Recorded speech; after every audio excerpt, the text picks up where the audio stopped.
On today's wrestling news, Triple H is very happy with a failed Vince McMahon prodigy and his WWE progress. A top WWE tag team are on the fence about splitting up. We've got a backstage update on Matt Riddle's continued WWE absence, and further proof Triple H has changed WWE for the better. I'm Adam Wilborn. I'm Michael Sidgwick. And this is the news. So let's talk about that failed Vince McMahon prodigy who's doing pretty well under Triple H. We are talking, of course, of Austin Theory, and WWE reportedly very happy with how he is coming along. This comes from a report from WrestlingNews.co. This, of course, in advance of, presumably, them setting up Cena versus Theory for WrestleMania next week on Raw, when there's going to be John Cena in attendance in Boston in a show that I've already heard described by sources as a wicked pisser.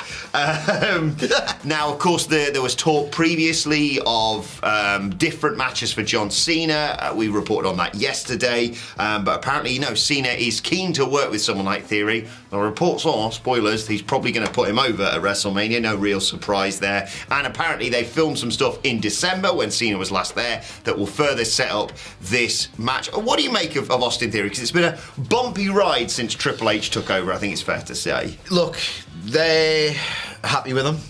I don't see it personally. Yeah. I just don't see it with Austin Theory. I continue to not see it. I wonder, here's a bit of a theory, no pun intended, because people who use wordplay are just the worst. What if this might have gone better for me, right, had they done something bad on purpose first, so that the good thing they did later scanned as a little bit better? What if they'd pushed him as a babyface first? Yes. I tried to sort of emulate and do a worked version of the failed Roman Reigns project, where if they were to say, here's Austin Theory, not particularly likeable, like him. And I think a lot of people would have went, no, not really, because he's not particularly likeable, sort of manifested a heel turn, and then when they finally delivered upon it, it could have gone a bit better, because I just don't see it in Austin Theory. I don't think he's particularly charismatic. He's smooth. Yeah. They prefer smooth and composed on the microphone rather than like really antagonistic or intimidating or just, he's not likable. I just don't see it. I just never have seen it with Austin Theory. I described him once as Brad Maddox if he did PWG for about 6 months, where he's got that really polished, slick, telegenic, good body, smooth, a bit synthetic, if you like, except sometimes it can go. I really like that match he had with Edge. I thought Edge's performance in particular, it was so well crafted, but the live crowd weren't really into it. He just doesn't come across to me as this really over heel that's just truly on the cusp of superstardom. Put it this way, if, you hadn't been told by various backstage reports and these reports that get filtered through to the wrestling media, they see Austin Theory as the face of the company, the next John Cena, the next Roman Reigns. Theory is it. Would anyone realistically have arrived at this conclusion by themselves and said, you know what, he's the one, I can see it in him? I personally don't. I've been wrong before, several times, so maybe that will happen again. Yeah, I think out of me, you and Hamflet, I think I'm the high guy on Austin Theory. I think there is potential there, but like you say, I think he still needs some. Hopefully it's his John Cena thing, because this report from WrestlingNews.co says that some people see him as carrying the company for the next 10 years, and indeed some people say that they understand that he's got things that people outside of WWE haven't seen just yet that is really going to be showcased, hopefully, going forward. Yeah, I think you're right. I think I've been watching him for like 3 years. It's one of those weird ones where they've put belts on him. They've obviously, the Money in the Bank thing was what it was, but that was a clear show of intention initially, at least. And it's show don't tell. You always say that, don't you? Yeah, they've been doing a lot of telling and very little showing as it pertains to Theory. In terms of someone who's been showing and not telling, Chad Gable. Yeah. Excellent match with Cody Rhodes on Monday Night Raw, and Worked Wrestling, who've been really reliable with recent stories, have come out to talk about the fact that they could be splitting Alpha Academy. They seem to slowly be doing that on camera.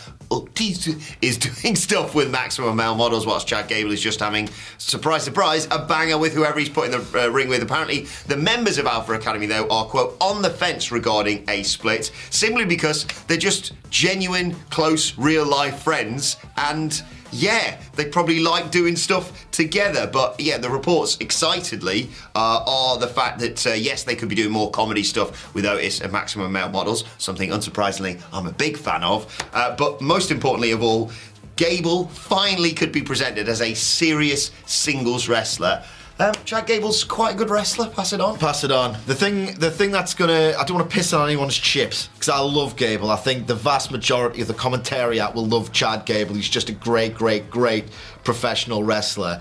It might have taken them too long to do this. It's going to take them a while, I think, to get rid of that stigma. He's either been just a guy or a comedy character or someone who's just been incredible in tag teams, like the Bobby Roode one was low-key goated. That tag team was really cooking. But realistically, this audience has never once perceived him as like a serious main event level player. I think it'll take a lot of work, but ultimately, Chad Gable is so goddamn talented that I would be behind him. I would put money on him getting over. If the machine truly consistently gets behind him, I would bet the house, maybe not the house, I put a decent wedge on Chad Gable getting over. This guy is so unbelievable. Like, the mass WWE audience, right? I know it's different for certain premium live events, and they go up for certain stories. Like, WWE crowds at their loudest have generated the loudest reactions all year. Elimination Chamber, Royal Rumble, but that's at their loudest. I think generally on TV, they're dead as often as they're up for it. But Chad Gable's different. This man is an alchemist who can turn WWE fans into technical wrestling aficionados by the last 3 minutes of a TV match. He's so goddamn good that I think if they can really put the promotional machine behind him, that something special can happen, and I hope it will, because Gable's just awesome. By all accounts, just a brilliant bloke as well. Yeah, exactly. You and Hamflet have talked before about gaming the WWE system. Kevin Owens and Sami Zayn worked out how to do it before they got these huge pushes of just all right, well, they clearly don't see me as a big thing, but I'm going to make it work in my favour and get something over. Shoosh is obvious. I love Shoosh. But it's made them maybe finally prick up their ears and realise what a phenomenal talent they've got. And they just go, I haven't really got anything for anyone to do this week. Put them in there with Chad and they'll have a 10-minute banger. Yeah.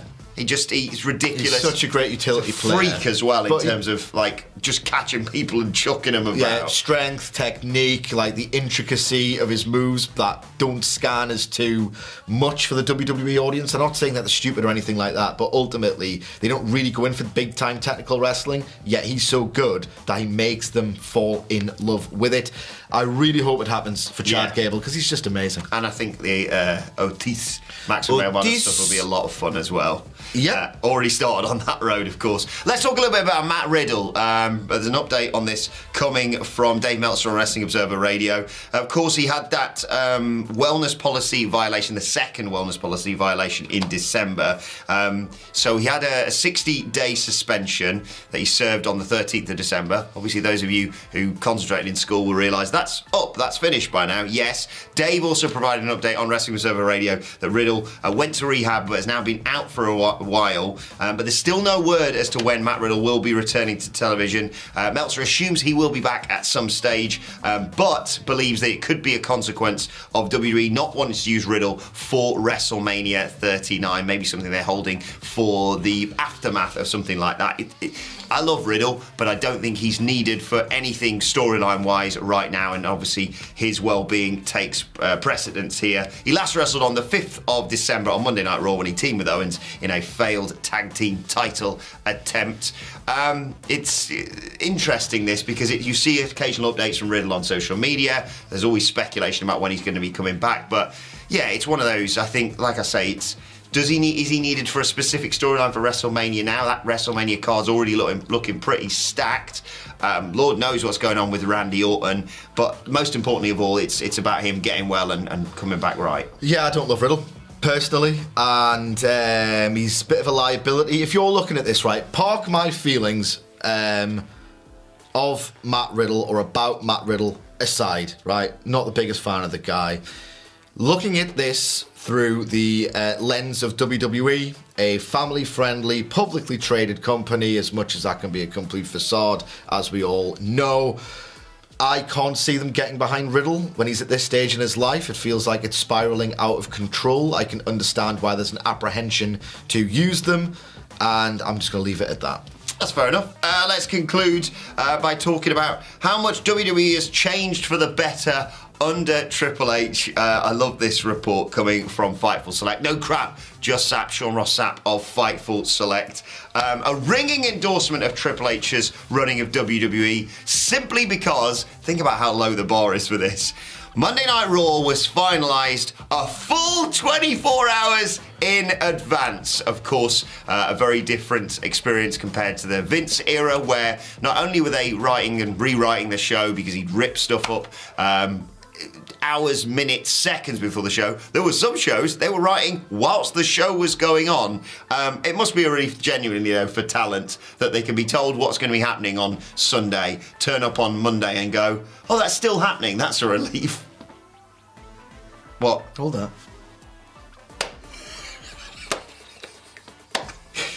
It's a low bar, isn't it? This guy has got the easiest life in the world. It's absolutely unbelievable, the curve that he has to beat to get acclaim and positive PR and numbers. It's absolutely ridiculous, and I'm tired of not pretending it's ridiculous. He gets his show in the books 24 hours before it's meant to go on air, and I'm meant to do cartwheels as I leave this studio going Papa H, Papa H, Papa H. It's honestly, right, it must be of some reassurance to Tony Khan or to Ghetto or to, you know, any booker of prominence that Triple H has given them the answer to success. There's no finite rule. There's no hard and fast way of succeeding in the pro wrestling game. As we all know, the life cycle of a booker is really, really short. Some people think that Tony Khan has basically reached the end of it already, right? What gets over? It's all happenstance most of the time. So many wrestlers get over by accident. So many little bits of serendipity in their careers, like, you know, you better drink your tea or it'll turn stone cold. Yeah. Someone just saying something can plot things. That's how wrestling gets over. You can't ever really plan for it, right? Good to know that if Tony Khan, right, for 20 years intentionally sabotaged his product, made it unwatchable, silly, contrived, impossible to invest in because it's so chaotic, where you get told as a consumer that the people you like, you're an idiot for liking them and you like them instead. 20 years of this, okay? 20 years, right? Then the master plan is that he makes moderate improvements to the product. Then he becomes a god. The answer is in his face, waiting for him. I just think it's a relief for talent that, they don't get messed about as much. And I just think TK can learn a lot about telling stories from Papa. Oh man, shut up. Right, let's move on to your Twitter questions. At WhatCulture, WWE, of course, you want to get in touch with us. First question today comes from Travis Zachary. Thank you for the question, Travis. Cheers. Who writes, morning, gents. If Cody does go on to win the belts at Mania, we assume he will, who do you see him giving him his first L? Gunther at SummerSlam. Ooh, I was thinking that. I'm fairly certain that they have formatted that entire Royal Rumble with long-term storytelling in mind. I was being a little bit facetious with the 24 hours thing. I'm not saying that Triple H is just 1.5 on the 10 scale above Vince McMahon, who was a minus 18 by the time he finally pissed off, right? He is better, and I do think that as weirdly backwards as the Rumble was, the babyface coming out at 30, the incredibly heroic endurance heel coming out at number 1 was backwards, but I do think they did something a bit dumb, got away with it because the last 7 minutes was so fantastic, with the idea that a SummerSlam match between Cody Rhodes and Gunther requires next to no build, contract signing, a little reminder of who really might have won that Rumble if the other one was fresh. Off you go, 25 minutes, unbelievable. You've got one of the hardest choppers in the world, someone who's a master of making it look like he's in complete control, who can inflict loads of pain on his opponent, and one of the best babyface fire guys of his generation, if not the very best. So that's what I would do. Yeah, I can't disagree whatsoever. I think it's the right way to go. I think as well, if you do that, I think it's one of those ones where I think Cody's run on top will be great, but I think he's got, as he showed in AEW, a variety of other roles that he can play at the same time, whether it's chasing after that title again or whatever it may be. Gunther's the perfect big bad again to knock over at next year's WrestleMania, and it'll be intriguing to have a heel, very different in comparison to Roman Reigns, be champion, where I know Roman Reigns is dominant, but he has used a lot of shenanigans throughout his title reign. I like the idea of people being like, how the f*** do we stop Gunther? Yeah, just Gunther. Like, in the end, in NXT UK, Ilya Dragunov just had to nearly die to beat him, basically. Literally throw himself. Yeah, so I really like that as an idea, and I think people won't be too disappointed if Cody drops it after a while, because I think it's the story of him getting there, and I'm really hopeful for the big Mania match. WrestleMania and SummerSlam's a nice traditional WWE babyface run, I think. And he's slipping back into the ones where they actually start thinking about stuff for, say, WrestleMania. This year, for example, last year at Survivor Series. Yeah. So, yeah, hopefully. Glenn McKenzie gives our second question of the day. He's been catching up on iconic WWE pay-per-views, started off with King of the Ring 1998, Taka Michinoku and the Headbangers kick ass, says Glenn. WrestleMania 17 next. But he tagged us saying, any suggestions as to what else I can watch? I thought I'd ask someone like yourself with an encyclopedic knowledge of 90s WWE. What would you suggest alongside King of the Ring 98, WrestleMania 17? The Bret Hart mark that will forever rage internally will say King of the Ring 1993. My goodness, the show-long story where he barely has a microphone. He has the odd pre-match interview, there's a nice one, a cute one with Mr. Perfect. But if you go back and watch King of the Ring 1993, if you're not prepared to admit or acknowledge, or you're just unaware that stories can be told sequentially through what happens in the ring, the story of Bret Hart and how he manages to prevail is just immaculate. No exposition required, purely through the beautiful in-ring language of professional wrestling. So that's King of the Ring 1993. If you want something a little bit more sports entertainment oriented, and I'm not inherently biased, sports entertainment at its very best is fantastic. SummerSlam 2002 with the melodrama of Michaels and HBK has got that in abundance, but it also has a real sports flavour with the Brock Rock match. The undercard's absolutely sensational. So SummerSlam 2002, King of the Ring 1993. Those would be my first two. Yeah, well, let us know how you get on, Glenn, and enjoy it, because there's a lot of stuff on the network, and some of it can actually be good.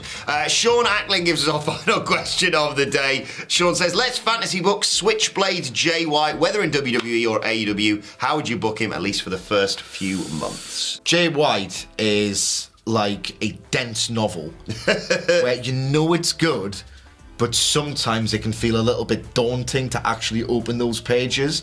And what's funny about Jay White is that I think that he's not my favourite professional wrestler. I think he's excellent, but as I said, I just find it a bit daunting, a bit naughty, a bit dense at times, a bit hard going. Still, he's one of my top 5 favourite matches ever is Jay White versus Kota Ibushi from the 2019 G1 Climax.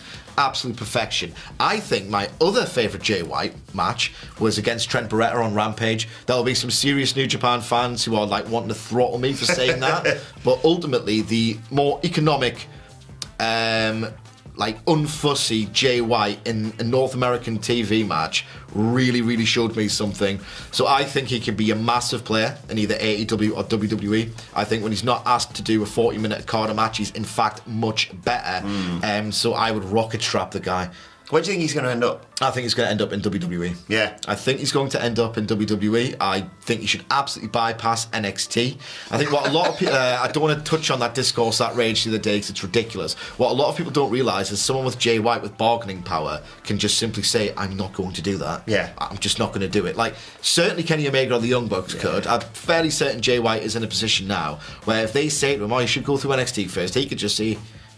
piss off? Yeah. Like, piss off? AJ Styles didn't have to do it. No, I don't think Jay White should either. I think very few people should anyway, but that's a different conversation. I don't know... Sorry, go on. I think it's a very different argument to what it was a few years ago. I think that they used to say, go through NXT for 6 months to a year. All right.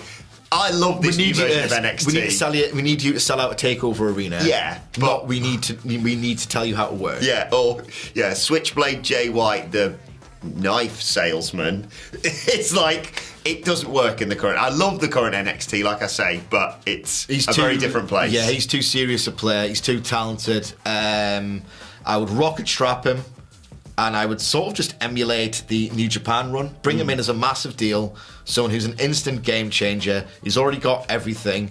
And my only worry is that if he keeps the Switchblade moniker, knowing how WWE scripts things, a babyface will say, well, like yawn with the bitch blade. That's exactly the kind of thing that will get scripted to say. But no, rocket strap Jay. And maybe for once, under the new regime, we'll finally get some actual proper WrestleMania fallout. The Raw and SmackDowns after WrestleMania have some debuts. I'm ready to be hurt again with that. I know WWE have kind of, for the last decade or at least few years, have gone, that's not a thing anymore. Maybe it will be under Triple H. Anyway, let's move on to today's and finally. I just saw this image doing the rounds on social media this morning from one Mercedes Moné. And I just thought it was really cool. She was there on the red carpet for The Mandalorian, and she brought the IWGP Women's World title with her. There she is doing a bit of a Brock Lesnar Roman Reigns with Rosario Dawson. I thought that's awesome. That is awesome. It's closer than she gets to the fans, and can you blame her? Absolutely not. All right, let us know your thoughts on that and all today's news stories in the comment section down below. Like, share, subscribe to What Culture Wrestling, wherever you get your podcasts from. For daily wrestling podcasts, myself and the Dally Boys sitting down to review the show formerly known as NXT 2Play. A little bit later on today, and previewing, of course, the go-home episode ahead of AEW Revolution of AEW Dynamite. Thoughts, Twitter questions, all that good stuff on Twitter at WhatCultureWWE. Whilst there, you can follow both of us. You can follow Michael Sidgwick at Sidgwick. You can follow me at Adam Wilborn. Follow us all at WhatCultureWWE, as I said. But for now, my thanks to Michael Sidgwick. Thank you for joining us, and we will see you soon.